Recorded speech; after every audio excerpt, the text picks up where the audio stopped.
control. Subscribe for more. He could destroy his most trusted servant and take a new bride in the same breath. For Cromwell, the symbolism was bitter beyond words. The match with Cleves had raised him to the height of power and dragged him to ruin. The match with Howard would be sealed with his death. In both cases, Henry's marital choices determined his minister's fate. The night before his execution, Cromwell is said to have prayed fervently, preparing himself for the end. He had lost everything: wealth, power, honor, but he clung to the hope of divine mercy.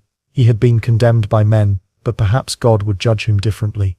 On the morning of July 28, 1540, Thomas Cromwell was led from his cell in the Tower of London to the scaffold on Tower Hill. The date had been chosen with deliberate calculation. It coincided with Henry VIII's wedding to Catherine Howard, ensuring that the king's new joy would overshadow the grim necessity of destroying his former servant.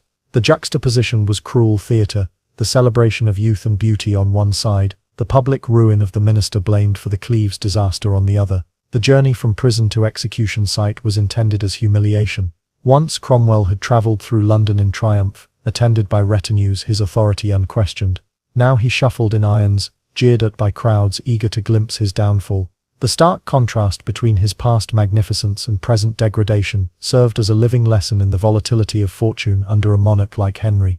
Tower Hill was the traditional place of execution for high-ranking traitors. An elevated wooden platform had been constructed so that a large crowd could witness the spectacle. Executions in Tudor England were not merely punishments but public demonstrations of royal authority. They were political theatre, designed to terrify and to remind subjects of the king's absolute power. Cromwell's final moments, therefore, were carefully staged for maximum effect. Contemporary observers left varying accounts of his demeanour. Some claimed he maintained composure befitting a nobleman, speaking calmly despite his circumstances. Others noted a tremor in his voice, as though the weight of despair broke through even his practiced self-control. His final speech was measured and cautious. He avoided declarations of innocence that might be construed as a challenge to the king's justice. Instead, he confessed to being a sinner like all men, prayed for the king, and appealed for God's mercy. It was the speech of a man determined to preserve some shred of dignity, even as he faced obliteration.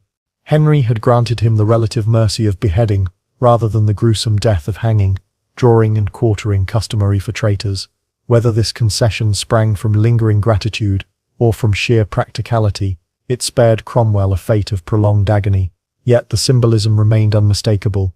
The king had raised a commoner to the heights of power, and cast him down with equal swiftness.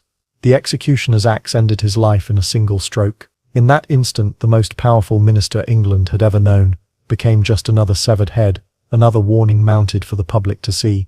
His body was interred without ceremony,